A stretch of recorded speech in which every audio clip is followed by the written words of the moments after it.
ხო, პირველ რიგში მაქვს ბრაზი და იგივე განწყობა ალბათ რაც ამ ქვეყნის აბსოლუტურად ყველა მოქალაქეს როდესაც ხედავს რომ ის ორგანო რომელიც უნდა იცავდეს კანონს, რომელიც უნდა იცავდეს კანონის უზენაესობას და ადამიანების უსაფრთხოებას ამ ქვეყანაში ჩამოყალიბებულია რაღაცა ორგანიზებული დანაშაულის დაჯგუფებად 50000 კაციანი რაღაცა ბანდად, რომელსაც მთელი საქართველოს მასშტაბით აქვს იარაღი და დღეს აკეთებს ყველაფერს რასის სურვილიც აქვს. ეს არის ძალიან ლოგიკური ყველაზე გავრცელება მე ყველაზე გავავრცელებ მანამ სანამ სისტემა არ შეიცვლება. დიანა, მე არ ვამბობ რომ ყველა ერთნაირად ააკეთეს ან მთელი პოლიციური სისტემა ასეთი ადამიანებისგან შედგება. ნამდვილად არ ვარ ამ მოსაზრების. როგორც არც კოზა ნოსტრაში და არც სხვა რომელიმე კრიმინალურ დაჯგუფებაში ყველა არ არის ერთნაირად ბოროტი. კრიმინალურ დაჯგუფებაში ყველა კრიმინალია და ოღონდ ყველა ბოროტი არ არის და ლოგიკა ამ ორგანიზაციის არის კრიმინალური დაჯგუფების. ეს არ ნიშნავს იმას რომ ყველა ერთნაირია ქალბატონი დიანა, მაგრამ ლოგიკა რომელთაც ოპერირებს დღეს შინაგან საქმეთა სამინისტრო არის ორგანიზებული დანაშაულის ლოგიკა.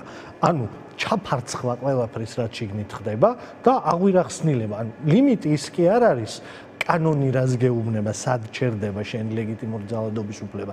არამედ ლიმიტი არის ის, სადაც ვერ დაგინახავენ. როდესაც შენ მედალს კიდებ ღირსების უმაღლეს ჯილდოს საქართველოს რეალობაში უმაღლეს სახელმწიფო დაფასებას.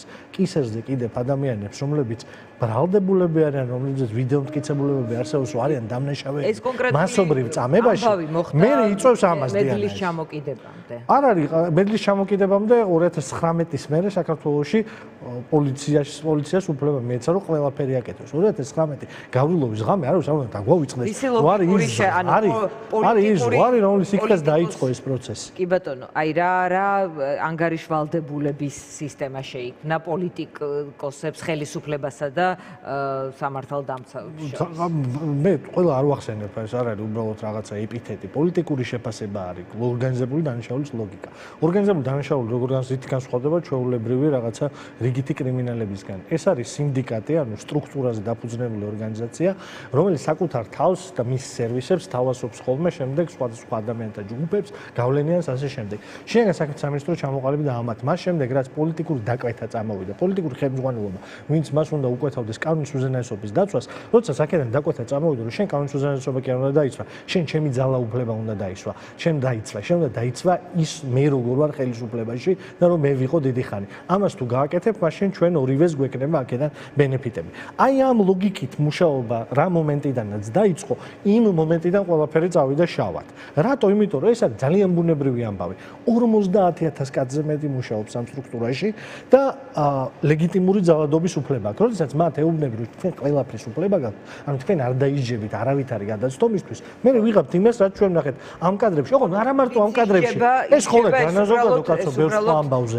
ეს თქვათ წეღან წინა ბლოკში მერაბი ამბობდა რომ ვისაც ეს თქვათ გაუბაზრდათ თუ კავის ვიზეც კადრები გამოქვეყნდა, ანუ ვიღა ხომ ისჯებიან, თქვათ ეს არ არის ადეკვატური იმასთან რა პრეტენზიებიც, რა ფაქტებიც არსებობს, მაგრამ დასჯის შემთხვევებს მაშინ რას მიაწერთ?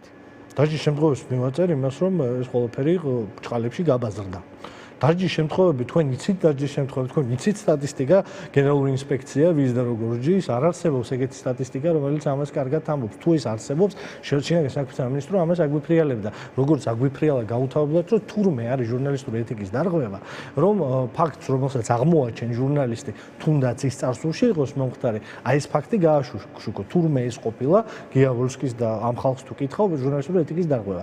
ის კი არ არის პოლიციის მუნდირის შეურაცხყოფა და სახელმწიფოებრივი ლოგიკის ჩამოშლა, როდესაც პოლიციის განყოფილებაში მიყვანილ ადამიანს უმოწყალოდ აწამებენ. არამედ ის, რომ ჟურნალისტებმა გააშუქოს. ჟურნალისტების საქმეა, როდესაც ხელს ჩაუვარდებათ, მაშინ გააშუქოთ. მე დარწმუნებული ვარ თითქმის 99%-ით, რომ 2026 წლის თებერვალში ეს ხალხი დაიჭრეს იმიტომ, რომ შინაგან საქმეთა სამინისტროში ცნობა მიიღეს, რომ გაჟონა ამ ინფორმაციამ და ადრე თუ გვიან ეს ყველაფერი მოხდებოდა საჯარო სივრცეში. ამაში ვარ დარწმუნებული. შეუძლია ეცადოს გენერალურ პროკურორებმა საქმე პროკურატურას ან გენერალურ ინსპექციას რომ ამაში გადაგვარწმუნოს. ოღონდ საქართველოს როგორც მე თქვენ დარწმუნებული ვარ რომ ამ ქვეყნის ყველა მოქალაქე არის დარწმუნებული. ყველა მიცის რომ პოლიციელი გინებისთვის, დიანა, ცემისთვის, თავში წამორთმისთვის, წამლის ჩადებისთვის, აი ამ ყველაფრისთვის, რასაც ყოველდღიურად ხედავს ამ ქვეყნის მოქალაქე, ამისთვის რომ არ ისჯებიან, ეს ყველა მიცის ამ ქალაქში და ამ ქვეყანაში. ეს ხო უცხო არავისთვის არ არის. ეხლა ჩვენ ვლაპარაკობთ რაღაცა კონკრეტული ამბიდან, რომელიცაც ვიზუალიზაცია მოახდინა ტელეპირველის გუნდმა, მაგრამ ამის მიღმა ხო ნებისმიერი ამ ქვეყნის მოქალაქე თავის უბნებში, თავის სოფლებში, თავის ქალაქებში, ამას ხო ყოველდღიურად ხედავს. ამ თავგაცვლობას, ამ აგრესიულ მიმართვას, ამ დამოკიდებულებას ყველასადმი რომ თითქოს ყველა კრიმინალი იყოს მათ გარდა ამ ქვეყანაში. ამ სიბინძურეს ხო ყველა ხედავს ყოველდღიურად. ეს ხო უცხო არავისთვის არ არის. როგორც უცხო არავისთვის არ არის მათი დაბურულშუშებიანი მანქანები აღვირახსნილად ან იმაში რა ქვია ავტობუსის ზოლში ან ყველაფრის დარღვევით როგორ დადიან, როგორი სახეებით დადიან, როგორ ლაპარაკობენ და მეტყველებენ და ადამიანებს როგორ მიმართავენ, როგორ ვიგებ ყოველდღე ჩვეულებრივი ადამიანებისგან, დიანა, ჩემი ჩვეულებრივი მეგობრებისგან, რომელსაც არავის სახათ მოაზროვნეს ქუჩაში მის გაჩერება არ უნდა მოუნდეს, რომ ქუჩაში გააჩერეს და ამცირებენ ხალხს, ჯიბეებს ამოუწყობენ, რაღაცეებს აბრალებენ, რაღაცის პრევენციაზე ლაპარაკობენ. აი ეს რაღაცა საპოლიციო დედავშინა რო არსებობს ამ ქვეყანაში, ეს უცხო არავისთვის არა. ამიტომ ეხა თავს ვერავინ ვერ მოიკატუნებს ამ ქვეყანაში, რომ ეს არის ერთეული შემთხვევა. სულ რომ ეს ამბავი არ იყოს ყველგან, როდესაც ერთი აღარ არის, ის ერთეული შემთხვევა არის. რითიც თქვენ პოლიტიკოსი ამბობთ, ამ შეგიძლიათ დაამტკიცოთ, რომ ეს არა ერთეული, არამედ სისტემური ამბავია. ფაქტების სიხშირით, ის რომ რაღაცები გარეთ გამოდის, ეს შიგნით კიდევ უფრო მეტზე მეტყველებს, იმიტომ რომ ყველაფრის ილუსტრირება ახლა ანუ თავარი ნიშნები რის გამოც შეგიძლიათ თქვათ, რომ ეს არის სწორედ სისტემური და ხელისუფლების კომენტარებზე რა სიტყვით საინტერესოა, რომლებიც ამბობენ, რომ იყო შემთხვევა, ვირეაგირეთ, დავსაჯეთ და თქვენ ახლა ჩვენ უკვე დასჯილდა, ეს თქვათ რეაგირება მიცემულ შემთხვევაზე გთხოვთ პასუხს, რა დაახლოებით ასეთი ხელისუფლების ყველაზე დიდი კატასტროფა არის აი ეს. აი ეს ფრაზა ეხლა რაც ჩემ ბოლოს თქვი. ეს არის ერთ-ერთი ყველაზე მძიმე რამ, რაც შეიძლება ადამიანმა, ვისაც პასუხისმგებლობა გაკისრია, რომ ქვეყანა მართო, ქვეყანაში რომელშიც მილიონობით ადამიანი ცხოვრობენ, ყოველდღიური მართლობა გაბარია და შენი პასუხი არის ეს, რომ კაცო ეს მოხდა, ხო დავსაჯეთ, გავიარეთ. რომ ეს ყველაფერი, ეს ხო ამის ნორმალიზების, ეს არის პოლიტიკური სარჩული იმისთვის, რომ ამის ნორმალიზება მოხდეს. კაცო მოხდა და დავსაჯეთ. დღეს მოვისმინეთ ხვები. პატრონობაში არიან ის ადამიანები და რას გთხოვთ? დღეს მოვისმინეთ ხვები კიდე, რომლებიც ამბობენ მათ რიგებიდან, რომლებიც ამბობენ, რომ ეს რამე კიდე მოხდება. ანუ ის კი არა, რომ ხელისუფლებამ თქვას, რომ მე გარანტორი ვიქნები. 50,000 რაზეც თქვენა, 50,000 ადამიანია და ეხლა შეიძლება ასეთ სისტემაში ხდება ასეთი შემთხვევა. ხო, ოღონდ ეგ არ არის. ამბობენ. ეგ არ არის პასუხისმგებლიანი პოლიტიკური პასუხი იმაზე, რაზეც ეხლა ვლაპარაკობ. თქვენ მკითხეთ, რომ რა არის იმის საფუძველი, რაზეც მე ვლაპარაკობ. და იმის გარდა, რომ რა პოლიტიკა ჩემი პროფესიაა და ჩემი საქმეა, რომელსაც ყოველდღურად ვაკეთებ, ჩვეულებრივი ამ ქალაქის მაცხოვრებელი ვარ, თბილისელი ვარ, რომელიც ამ ქალაქში გავიზარდე, ამ ქალაქში ვცხოვრობ. ძალიან ბევრი მეგობარი მყავს, ძალიან ბევრი ნაცნობი მყავს და ყოველდღიურად მესმის ეს ყველაფერი უკვე. ჩვეულებრივი ამბავი გახდა თბილისის უბნებში პოლიციური თავგასულობა. ჩვეულებრივი ამბავი არის. ამის მიღმა, შეხედე ეს არის ერთი ამბავი, რომელიც ყველას გვესმის, როგორც დარწმუნებული ვარ თქვენ და ნებისმიერ ადამიანს ახლა ვინც გვიყურებს. ამის მიღმა კიდე არის კონკრეტული დაგროვილი ფაქტები. დაგროვილი ფაქტები ჩემთვის ერთ-ერთი მთავარი ამბები იწყება 350 ადამიანის ჩვენებიდან, რომელიც აქციებზე ამბობდნენ, რომ სისტემატურად ერთი და იგივე სცენარით ისინი ნაწამები არიან აქციების მიმდებარედ პოლიციელების მიერ სამარშრუტო ტაქსებში. ერთი იყო ჩვენი სტუმარი სხვათა შორის წინაბლოკში ყვებოდა როგორ რამდენიმე პოლიციელის მხრიდან იყო რამდენიმე ეტაპიანი ძალადობა. მეც კი არ მიხარია, ან მე კი არ მომწონს, რომ მიწევს თქვა, რომ ის ხალხი, რომელშიც ჩვენ ვერ ვიტყვით, რომ პოლიცია ყოველთვის ერთნაირი იყო, ამ ბოლო დროს ხშირად მესმის, სულ ეგრე არ იყო. კი, სულ თავგასულობის ზღვარზე დადიოდა საქართველოს პოლიცია. მაგრამ მოდი რა პირდაპირ ვთქვათ, ახლა შევარდნაძის დროს რაც საკეთებდა პოლიცია, ხო, სააკაშვილის დროს იგივეს არ აკეთებდა, ხო, რაღაცეებმა დაიკლო. ესენი როდესაც მოვიდნენ ხელისუფლებაში, რა თქმა უნდა, საგრძნობი იყო ის ცვლილება ქცევაში პოლიციელების, რომელიც ვნახეთ. როგორც მაშინ როდესაც პატრული შეიქმნა სააკაშვილის დროს. ოღონდ პატრული შეიქმნა და რამოდენიმე წელიწადში სააკაშვილის ხელისუფლებამ შეცვალა და დაკვეთა პოლიციისადმი. როგორც ამათმაც, ხო, ამათ დროს პირველ პერიოდში იყო საგრძნობი განსხვავება 2010 წლის პოლიციელსა და 2015 წლის პოლიციელში. ოღონდ ქართულმა უცნობამ იმ მომენტში, როდესაც პოლიტიკური დაკვეთა შეცვალა და პოლიტიკური დაკვეთა იყო, რომ ჩემი ხელისუფლების მცველი გახდი, იქიდან ყველაფერი წავიდა უღმა დატრიალდა და წავიდა. ეხლა რა ზღვარზეც მივედით. ასეთ ზღვარზე არც ერთი წინა არ მისულა, იმიტომ რომ ამისათვის დაისაჯა ყველა სხვა ხელისუფლების დროს პირველ რიგში შინაგან საქმეთა სამინისტრო. ძალიან დიდი გამოცდილების ჟურნალისტი ხარ და ძალიან კარგად გახსოვს ყველა ის ამბავი, ყველა დიდი ცვლილება ამ ქვეყანაში დაკავშირებული იყო მათ შორის პოლიციურ თავგასულობასთან. იმიტომ რომ აქ ადამიანის ღირსებას ეხება. ღირსება ფიზიკურად თუ არა, აი ეს შემთხვევებია, როცა ფიზიკურად ეხება, ფიზიკურის მიღმა, აი ეს სისტემა ღირსებას ეხება და ღირსება არის ის უმნიშვნელოვანესი მდგომარე, რომლის გარშემო ადამიანი არ არსებობს. ადამიანი არის ფიზიკური არსება და არის გონიერი არსება. და შენ თუ გონიერათაც დაანგრიგე და ფიზიკურათაც დაანგრიგე, უბრალოდ ადამიანი აღარ არსებობს. მის სიცოცხლეს შემდეგ ბევრი აზრი არ აქვს, მას ბევრი სამედიცინო, ფსიქოლოგიური და სხვა ტიპის ფსიქიატრიული და სხვა ტიპის დახმარება ჭირდება ამ ყველაფრის მერე. როდესაც ეტაკები ძალას, რომელსაც ვერ უპირისპირებ ვერაფერს და ის შენ შეურაცხყოფას გაყენებს, მისი მიზანია რომ შენ გაგანადგუროს როგორც პიროვნება. აქ ხო ამას ვხედავთ. ამის მიღმა შეიძლება ის ბიჭი ვიღაცა პოლიციელი ახალგაზრდა გამწარებული რო უტყავს თავში თითქოს ის იყოს, რა ქვია, საცდელი სავარჯიშო თოჯინა იყოს ადამიანს, ხო? ერთ-ერთი კადრი იყოს, იმაში დგას ჟარგონს ვიხმარ სტოიკაში, თითქოს UFC-ის მებრძოლი იყოს და ისე უტყავს, ხო, მეორე ბიჭს. იმას შეიძლება თავში გამართლება ქონდეს, რომ ის ქურდულ სამყაროს ეკუთვნის, ასე შემდეგ, მაგრამ კანონი რისთვის არსებობს? კანონი იმისთვის არსებობს, რომ ჩვენ სუბიექტურ შეფასებებზე არ იდგეს. კიდევ ერთხელ ვიმეორებ, ჩემთვის ეს სასიამოვნო სალაპარაკო არ არის, მაგრამ ეს არის რეალობა და რეალობას ვერ გავექცევი, ხელს ვერ დავაფარებ. არ არის, ეს საშიშია. უკვე ძალიან საშიშ ზღვარზე ვართ, იმიტომ რომ ასეთი ძალადობა აუცილებლად ძალადობას შობს. ასეთი ძალადობაზე პასუხით ძალადობა არის ყოველთვის და აქამდე ეს ქვეყანა მისულა. ეს ქვეყანა დიანა მისულა ამ ზღვარზე, როდესაც ძალადობა ერთადერთი კომუნიკაციის საშუალება იყო და ეგ კატასტროფა არის.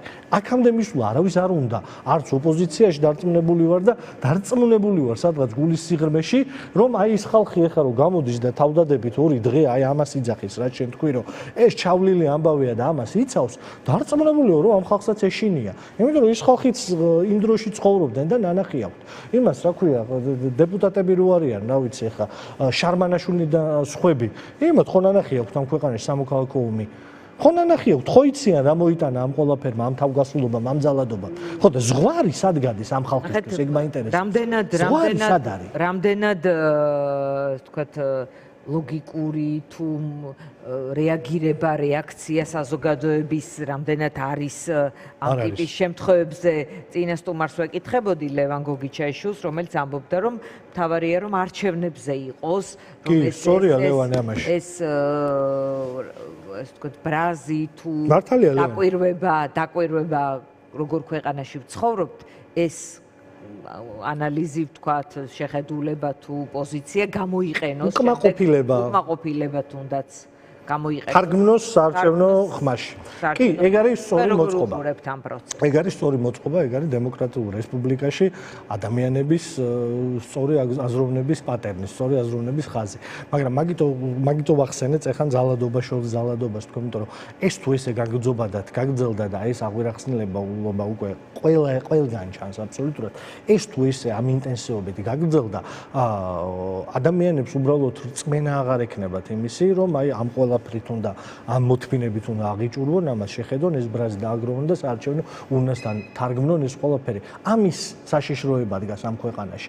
ამ ქვეყანაში დგას საშიშროება, რომ ადამიანებმა ყველანაირ ინსტიტუციებში რწმენა დაკარგონ და შემდეგ ან გაიქცევი ამ ქვეყნიდან, ან ძალადობით პასუხობ აქამდე მივა ეს ყველაფერი. აქამდე არ უნდა მივიდეს ხელისუფლებას ეს პასუხისგებლობა აქვს დიანა.